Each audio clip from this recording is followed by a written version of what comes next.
হয়, সন্মুখত উপনিৰ্বাচন আৰু উপনিৰ্বাচনক লৈ পেলাই বঙাইগাঁও সমষ্টিত ইতিমধ্যে জল্পনা কল্পনা চলিবলৈ ধৰিছে আৰু অগপৰ ফালৰ পৰা ইতিমধ্যে উপনিৰ্বাচনৰ যি প্ৰাৰ্থিত্ব বাছনিৰ এখন কমিটি আছে, 13জনীয়া কমিটি আছে, কমিটি গঠন কৰি দিয়া হৈছে, য'ত অধ্যক্ষ হিচাপে আছে ভূপেন ৰায়। আৰু মোৰ সৈতে বৰ্তমান উপস্থিত আছে বঙাইগাঁও পৌৰসভাৰ উপপৌৰপতি তথা অগপৰ জিলা সম্পাদক শৈলেন চৰকাৰ, তেখেত মোৰ সৈতে উপস্থিত আছে আৰু তেখেতে ইতিমধ্যে এইবাৰ উপনিৰ্বাচনৰ যি প্ৰাৰ্থিত্ব আছে, অগপৰ প্ৰাৰ্থিত্বৰ বাবে তেখেতে যি সমিতি আছে, কমিটি গঠন কৰি দিয়া হৈছিল, সেই কমিটিৰ সন্মুখত তেখেতৰ যি প্ৰাৰ্থিত্বৰ আবেদন আছে, আবেদন ইতিমধ্যে দাখিল কৰিছে। তেখেতৰ পৰা অকণমান জানিবলৈ যত্ন কৰিছোঁ। আপোনাক স্বাগতম জনাইছোঁ। ইতিমধ্যে উপনিৰ্বাচনৰ ভাগ ঢোল বাজিছে আৰু আমি দেখিছোঁ যে অগপৰ ফালৰ পৰা ইতিমধ্যে সক্ৰিয়তা অৱলম্বন কৰা হৈছে আৰু আপুনি এইবাৰ অগপৰ ফালৰ পৰা উপনিৰ্বাচন খেলিম বুলি ইতিমধ্যে প্ৰাৰ্থিত্বৰ বাবে আবেদন কৰিছে। সামগ্ৰিকভাৱে এতিয়া অগপত কি ধৰণৰ জল্পনা কল্পনা চলিছে?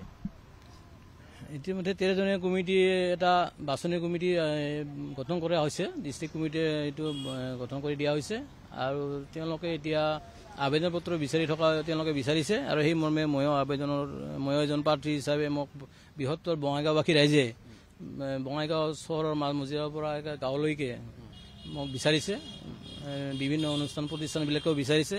সেইকাৰণে মই নিৰ্বাচনত অৱতীৰ্ণ হোৱাৰ কাৰণে মই সাজু হৈ আছোঁ। কি ধৰণে প্ৰাৰ্থী বাছনি প্ৰক্ৰিয়া কৰিব অগপৰ ফালৰ পৰা, কি দেখিছে আপুনি? বাছনি প্ৰক্ৰিয়াত তেওঁলোকে ঠিক মানে তেওঁলোকে কেনেকুৱা ধৰণৰ কেটাগৰী তেওঁলোকে বিচাৰে এইটো পইণ্টবিলাক তেওঁলোকে পইণ্ট আউট কৰি ল'ব নিশ্চয়, যে আঞ্চলিক সমিতিবিলাকে বা পঞ্চায়তবিলাকে কাক বেছি বিচাৰে, এই ছাপোৰ্টটো তেওঁলোকে হয়তো ল'ব আৰু জনসাধাৰণৰ মাজতো তেওঁলোকে হয়তো সোমাই পৰিব। জনসাধাৰণে কাক বিচাৰে এই কথাবিলাক নিশ্চয় তেওঁলোকে ৰাইজৰ পৰা বুটলি ল'ব আৰু সেই হিচাপে হয়তো শেষত বাছনিৰ প্ৰক্ৰিয়া নিশ্চয় এই ধৰণে আগবাঢ়িব বুলি মই ভাবোঁ। কেতিয়ালৈকে প্ৰাৰ্থিত্ব আপোনালোকৰ চূড়ান্ত কৰিব? প্ৰাৰ্থী চূড়ান্ত কৰাৰ তাৰিখ যদিও হোৱা নাই, সম্ভৱ এসপ্তাহ বা 10 দিনৰ ভিতৰতে এই প্ৰাৰ্থী চূড়ান্ত কৰা হ'ব বুলি মই ভাবোঁ। আচ্ছা, আমি দেখিছোঁ আপুনি এই মুহূৰ্তলৈকে প্ৰাৰ্থিত্বৰ বাবে আবেদন কৰিছে আৰু বাকী ইতিমধ্যে এতিয়ালৈকে খবৰ পোৱালৈকে কোনোৱে প্ৰাৰ্থিত্ব যি আবেদন আছে, আবেদন কৰা নাই বুলি আমি জানিব পাৰিছোঁ। তাৰ সমান্তৰালকৈ আপোনাৰ সাংসদ ফণীভূষণ চৌধুৰীৰ পত্নী দীপ্তিময় চৌধুৰী, তেখেতৰ নামৰ চৰ্চাত আছে, তেখেতেও নিৰ্বাচন খেলিব বুলি ইতিমধ্যে কথা বতৰাবোৰ ওলাই আছে আৰু আমি গম পাইছোঁ যে কেইবাখনো আঞ্চলিকে তেখেতক সমৰ্থন কৰি থকা বুলি এটা খবৰ আছে। এই খবৰবিলাকৰ ভিত্তিত আপুনি কি ক'ব বিচাৰিব? এই সাংসদৰ পত্নী মাননীয়া দীপ্তিময় চৌধুৰীৰ প্ৰাৰ্থী বিচৰাটো মই ইতিমধ্যে শুনিছোঁ, কিন্তু তেওঁ এতিয়াও আবেদন কৰা নাই আৰু মুছলিমে কেইখনমান এই পঞ্চায়তে বা আঞ্চলিক সমিতিয়ে ছাপোৰ্ট দিয়াটো মই গম পাইছোঁ ইতিমধ্যে। গতিকে তেখেতে যদি খেলে তেতিয়াহ'লে সেইটো তেওঁলোকৰ মোৰ ফালৰ পৰা একো আপত্তি নাই, যে দলে যাক প্ৰাৰ্থী দিয়ে তেওঁ খেলিব নিশ্চয়। মই এইটোৱে আশা কৰোঁ যে দলে এই ক্ষেত্ৰত এটা সুবিচাৰ কৰিব আৰু কি। আচ্ছা, 19খন আঞ্চলিক আছে, আঞ্চলিকৰ আপোনাৰ যিয়ে আপোনাৰ সৰহসংখ্যক লোকক মানে প্ৰাৰ্থিত্বৰ ক্ষেত্ৰত যিয়ে সমৰ্থন বেছি হ'ব তেওঁ প্ৰাৰ্থী হ'ব নেকি? এইটো সমৰ্থনটো মেজৰিটিটো চাবই লাগিব, হয়তো নিশ্চয় স্ক্ৰুটিনি কমিটিয়ে এইটো চাব যে বেছি সংখ্যক এই আঞ্চলিক সমিতি কোনফালে আছে বা বেছি সংখ্যক ৰাইজ কোনফালে আছে, এইটো নিশ্চয় তেওঁলোকে বিবেচনা কৰিব। আপোনাৰ লগত কিমান আছে? আপোনাৰ লগত কিমান আঞ্চলিক আছে? মোৰ লগত আঞ্চলিক এই নগৰৰ উত্তৰ ভাল, দক্ষিণ ভাল, ৰেল নগৰীবিলাক, তাৰপিছত চাপাৰাকাটাৰ পৰা আৰম্ভ কৰি এইফালে চকাপাৰা চিবনচিলা বঙাইগাঁও, তাৰপিছত সিফালে মূলাগাঁও, আঠুৱা, ডাংতল, এই কাকৰাগাঁও, এইফালে ঢালিগাঁও, দলেগাঁও আৰু ডাংতল আঞ্চলিক, ডাংতল পঞ্চায়ত। টোটেল কিমানখন আছে আপোনাৰ? টোটেল মোৰ 19খনৰ মই 12খনৰ ওপৰত মোৰ ফালে মোক বিচাৰি আছে। 12খন অঞ্চল। বাকীকেইখনত মই এতিয়াও মানে তেওঁলোকক মই সোধা পোছা কৰা নাই আৰু মোৰ একো কথা পতা নাই। বাকীকেইখনত 12খনে আপোনাৰ সমৰ্থন? 12খনে সমৰ্থন দি আছে। আচ্ছা, 12 বেছি হ'ব, কম নহয়। এই 13জনীয়া কমিটি যদি ধৰি লওক আপোনাক 12খনে প্ৰাৰ্থিত্বৰ বাবে সমৰ্থন জনাই আছে এতিয়ালৈকে, যদি 13জনীয়া কমিটিয়ে যদি আপোনাক সেই সমৰ্থনৰ ভিত্তিত যদি আপোনাক মানে নিৰ্বাচন নকৰে, তেতিয়া আপোনাৰ পদক্ষেপ কেনেকুৱা? এই বিষয়টো মই প্ৰাৰ্থী যিদিনাখন চূড়ান্ত কৰা হ'ব, প্ৰাৰ্থীৰ তালিকাত যদি মোৰ নামটো নাথাকে তেতিয়াহ'লে মোৰ ৰাইজে কিবা নিশ্চয় নিৰ্দেশনা মোক দিব যে কোনফালে আগবাঢ়িব লাগে। মই সেই ৰাইজৰ লগত আলোচনা মৰ্মে মই নিশ্চয় সেই ব্যৱস্থাটো ল'ম। সংঘাত আছে নেকি আপোনালোকৰ অগপত এতিয়া? অগপৰ মাজত সংঘাত নাই। মই বিজয় আৰু মোৰ মাজত সংঘাতৰ কথা কৈছিল। বিজয় আৰু মই বাল্য বন্ধু, আমি একেলগে, মই পোৱা তেওঁ পোৱা একে কথা। এইটো যিটো নিউজ ওলাইছিল সেই নিউজটো আচলতে সত্যতা নাই। বিজয় সিংহ আৰু আপোনাৰ মাজত? বিজয় সিংহ আৰু মই দুয়োজনে খুব নলে গলে লগা বন্ধু, আৰু আমাৰ মাজত কোনো সংঘাত নাই। জিলা সভাপতি বিজয় সিংহই খেলিব নে নেখেলে, বা তেখেতে প্ৰাৰ্থিত্বৰ বাবে আবেদন কৰিব নকৰে? যদি তেখেতে প্ৰাৰ্থিত্বৰ কাৰণে আবেদন কৰে তেতিয়াহ'লে আমি দুজনৰ মাজত মিলা মিছা কৰি ল'ম।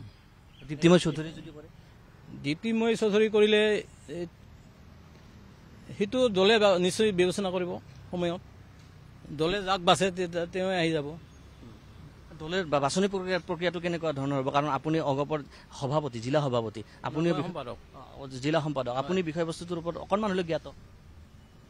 মই এইটোৱে কৈ আছোঁ, অলপ আগতেও ক'লোঁ যে স্কুটিনি কমিটিয়েহে, আমি জিলা সমিতিয়ে এখন স্কুটিনি কমিটি বনাই দিছোঁ 13জনীয়া। এই 13জনীয়া স্কুটিনি কমিটিখনে এতিয়া গোটেইখিনি বিষয় চালি জাৰি চাব যে কোন কোন আঞ্চলিক সমিতিয়ে চলেনৰ লগত আছে বা মোৰ লগত আছে, আৰু কোন কোন ৰাইজ, বিভিন্ন অনুষ্ঠান প্ৰতিষ্ঠানবিলাক তেওঁলোকে খবৰ লওক।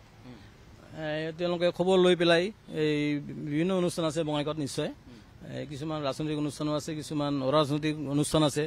এইবিলাকৰ পৰা তেওঁলোকে অলপমান সোধা পোছা কৰি লৈ পেলাই যদি কি কয় প্ৰাৰ্থী বাছনি প্ৰক্ৰিয়াটো আগবঢ়াই লৈ যায় তেতিয়াহ'লে একদম নিখুঁত হ'ব বুলি মই ভাবোঁ।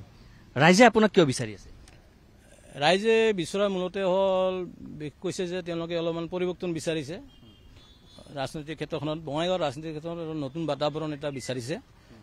এইটোৰ কাৰণে মোক বিশেষকৈ মানে বিচাৰা বুলি তেওঁলোকে কৈ আছে। কেনেকুৱা ধৰণৰ পৰিৱৰ্তন? যে বহুত দিন ধৰি বিধায়ক একেজনে হৈ আছিলে, এতিয়া যিহেতু এজন আমাৰ কি কয় বিধায়কৰ পদ এটা খালী হ'লে, গতিকে বিধায়ক পদটোৰ এই মুহূৰ্তত আমি এটা নতুন বিচাৰোঁ। আৰু এতিয়া একেটা ঘৰৰে নহয়, আমি নতুন এজন বিচাৰোঁ বুলি এইটো ৰাইজে কৈ আছে। মানে অগপৰ তৃণমূল কৰ্মীয়ে এইটো কৈ আছে নেকি যে ফণীভূষণ চৌধুৰীৰ সহধৰ্মিনী দীপ্তিময় চৌধুৰী বিধায়ক হ'ব নালাগে, এই ধৰণে কৈ আছে নেকি? একে ঘৰখনতে বিচৰা নাই, বা অলপ পৰে কিছুমানে মানে পৰিয়াল কেন্দ্ৰিক বুলি শব্দটো ওলাইছে। এইটো অগপৰ ভিতৰ চৰা কথা? ভিতৰ চৰা কথা, মানে 12খন আঞ্চলিকে বিচাৰে, পৰিয়াল কেন্দ্ৰিক হ'ব বুলি কৈ আছে তেওঁলোকে। হয় হয়।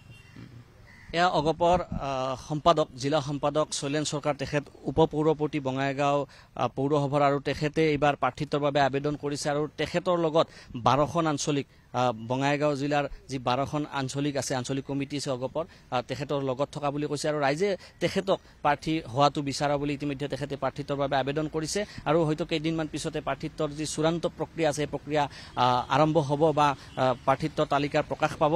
আৰু ইতিমধ্যে শৈলেন চৰকাৰে তেখেতৰ প্ৰাৰ্থিত্বৰ বাবে আবেদন কৰিছে। পৰৱৰ্তী সময়ছোৱাত দেখিবলৈ পোৱা যাব যে বঙাইগাঁও উপ নিৰ্বাচনত অগপৰ প্ৰাৰ্থী কোন হয়। কিন্তু ডাঙৰ কথাটো হৈছে যে পৰিয়াল কেন্দ্ৰিক যিটো প্ৰথা আছে, সেই প্ৰথাটো বঙাইগাঁও অগপৰ ফালৰ পৰা বিচৰা নাই বুলি ইতিমধ্যে দাবী কৰিছে শৈলেন চৰকাৰে। আৰু এই যি খবৰ আছে, খবৰ আমি ND24 দৰ্শকসকলক জনাই গৈ আছো।